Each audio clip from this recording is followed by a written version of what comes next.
Yeah, Chris Paul has always been one of my favorite athletes of all time to just watch as a fan. I've always admired him throughout his 16-year career. Here's the thing, right? I have to be honest, though. There were spots where I started to question my love for Chris Paul. And those spots were right around that Los Angeles Clippers end. Because remember, right, like when Chris was about to leave the Clippers, you got to think back. Blake Griffin went on to Detroit and had a pretty good run for a couple years. He expanded his game, started knocking down threes, was a better playmaker. So you're looking at Chris like, yo, Blake got better without you. Then also remember Doc Rivers was a champion already. He had already won a championship in Boston. So it's like, wait, Doc's a champion head coach. We just seen him inspire Kevin Garnett, Ray Allen, and Paul Pierce and company for years in Boston. It can't be on Doc. It can't be on Blake. Okay, so Chris gets to Houston, and while Blake Griffin is having a nice little run with Detroit, let's remember back, this is probably, if you back Chris Paul in the corner and asked him, yo, CP3, what part of your career you wish you could take back? I'm pretty confident he would say the years that he had with James Harden in Houston. You know, because his body really failed him. Let's call it spade, but let's not sugarcoat it. His body failed him in Houston. James Harden was dragging that Rockets team, not just to the playoffs, but he was getting them around the 3 seed to 4 seed, pretty much by himself while Chris was hurt in the regular season. And for me, it's like, you know, Harden can do that. The trade-off is, though, when we get to the playoffs, I know Harden ain't the one. I know it's CP3. So we get to the playoffs. The Rockets got the Warriors. Warriors got KD. Nobody was really able to compete with Durant and the Warriors when everybody was healthy. The Rockets had the Warriors beat, though. The Rockets were the one team when the Warriors were healthy that had that team beat. They're up 3-2, and at the end of game number 5, Chris Paul's, I believe it was his hamstring. Nope, can't play. Your season's over. And I know that hurt him to watch James have to go out there on his own. And like I said, James ain't a one like that. He ain't the motivational leader you need. He doesn't galvanize the troops. Rockets lose to the Warriors. And I'm like, yo, man, I'm one of the biggest Chris Paul fans out there, but I got to be honest with y'all. That's kind of on him. His body gave out again. Are we at the end of his career? But then last year happens. And I was so proud of Chris Paul. Ends up in Oklahoma City, traded for Westbrook. And he did something with those young Thunder. No disrespect to Brody. Brody's an incredible talent. The way Westbrook leads is by example. Like, yo, I'm going to go out there and compete my behind off. You should be great because you see me being great night in, night out. And I like that type of leader. That's my type of leader, right? I don't need somebody to kind of coddle me and baby me. I like the Westbrook type of leader, but a lot of guys don't. A lot of guys my age don't. So Chris Paul's a little more hands-on.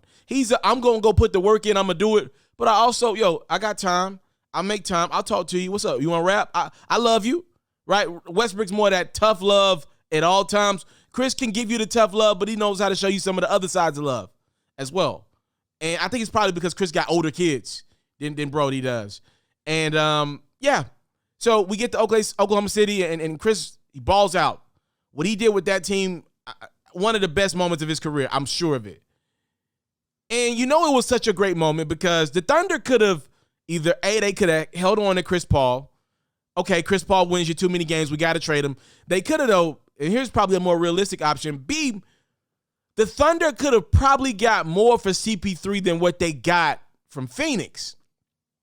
But when you're good to people and people believe in you and they believe you're a good person, people will go to war for you in ways that you'll never know. So what happened when he got at the end of the Thunder deal, it's like, yo, we're going to trade you to a team. Where you want to go? And they let him pick Phoenix. He gets to Phoenix. And those little doubts that I had in my mind about Chris Paul, the player, because, again, I cover the game, but I'm all remote-based. Like, I'm digital. So I'm not on the road as a reporter right now. That's the next phase in my life. I'm about to be an on-the-road reporter with the NBA the next couple years. But I ain't there yet. So I had to think back like, yo, we got all these people talking bad about Chris, you hear the reports about he didn't get along with Doc. Blake didn't like the way he led. DeAndre didn't like the way he led. Like, you hear all these reports and these stories, and then the evidence is it didn't work out in Los Angeles. It didn't work out in Houston. You know, maybe it is CP3, this guy that you love. Could it be possible that he rubs people the wrong way? And we get to Phoenix and everything that I thought about Chris Paul gets confirmed. Nope. He's exactly who I thought he was for most of his career. An incredible talent. My favorite point guard of all time to watch. Not saying he's the best, but he's my favorite. Immensely talented, a leader that I like. I like how he leads. I like how he puts his hands on his brothers. I am a huge fan of Chris Paul. And the fact that he was able to get revenge. You know, look around. Where's James Harden at right now? He got all that talent in Brooklyn. They couldn't hold up. Look around. Where's Blake Griffin right now? Blake got a buyout with Detroit and was able to join a team that had 3 first ballot Hall of Famers. And Blake might make the Hall as well. And where is he at right now? On his couch. Probably in California somewhere. On his couch, though. He'll be in Cali, but he won't be in. It won't be in games 1 and game 2. It won't be on the court. He won't be in Arizona. He'll be in the West Coast, but it won't be for games 1 and game 2. Yeah, Doc Rivers. I think that the jig is up on Doc. You know, great regular season coach, horrible postseason coach. Hey, man, Chris Paul's getting some revenge on a lot of people right now, man. What y'all think about Chris Paul's performance, man? I thought it was absolutely magical the way he led that Phoenix Suns team throughout the season. Don't think he's an MVP, but definitely the most important player of Phoenix and one of the most important players we got in the league today.